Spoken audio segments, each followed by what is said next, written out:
আসসালামু আলাইকুম এভরিওয়ান।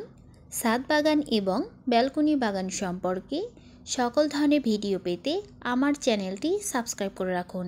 যদি ভালো লাগে তাহলে লাইক, কমেন্ট অ্যান্ড শেয়ার করবেন। টবে আমলকি চাষ পদ্ধতি। টব বাছাই। কমপক্ষে 18 থেকে 20 ইঞ্চির একটা টব বেছে নিন। টবের নিচে কয়েকটি ছোট ছোট ছিদ্র করে নিতে হবে। ছিদ্রগুলো ইটের টুকরো দিয়ে বন্ধ করে দিতে হবে। এরপর কিছুটা বালি ও বালির নুড়ি পাথর দিয়ে টবের নিচে 1/2 ইঞ্চি খানিকের একটা আস্তরণ তৈরি করে দিতে হবে। এতে করে মাটির পানিটা কেবলমাত্র ফিল্টার হয়ে ছিদ্র দিয়ে বের হয়ে যাবে, আর মাটিতে থাকা জৈব খাবার মাটিতেই থেকে যাবে। চারা বাছাইকরণ। কখনোই বীজ থেকে তৈরি চারা লাগানো ঠিক নয়।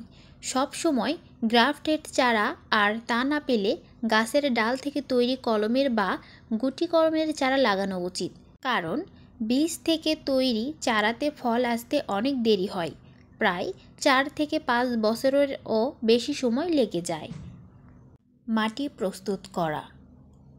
প্রথমে মাটিগুলো ঝুরঝুরা করে নিতে হবে। এরপর 200 গ্রাম পচা গোবর, 250 গ্রাম হাড়ের গুঁড়া, 100 গ্রাম খুব মিহি করে গুঁড়ানো সরিষার খৈল, 50 গ্রাম নিম খৈল, সব জৈব সার একসাথে মিশিয়ে মাটি প্রস্তুত করতে হবে। চারা রোপণ পদ্ধতি।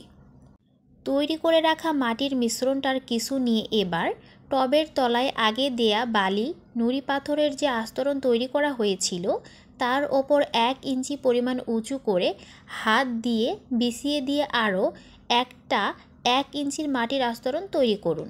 এরপর চারা গাছটা পলিব্যাগ থেকে বের করে টবে রোপণ করতে হবে। এরপর গাছটা এমন জায়গায় রাখুন যেন সারাদিন রোদ পায়। আলো, বাতাস, রোদ না পেলে গাছের বৃদ্ধি ব্যাহত হয় এবং ফলন ভালো পাওয়া যায় না। সার প্রয়োগ। গাছে যেহেতু পর্যাপ্ত পরিমাণ জৈব সার মেশানো আছে, তাই আগামী 2 থেকে 3 মাস পর্যন্ত ওই গাছে আর সার দিতে হবে না। 2 থেকে 3 মাস পর প্রতি 45 দিন পর পর গাছে খাবার দিতে হবে। মাটি প্রস্তুত করার সময় যে জৈব সার ব্যবহার করা হয়েছিল ওই জৈব সারগুলো ব্যবহার করতে হবে। পোকামাকড়ের হাত থেকে গাছকে রক্ষা করতে হলে সাবান গোলানো পানি বা নিম তেল গাছে স্প্রে করতে হবে।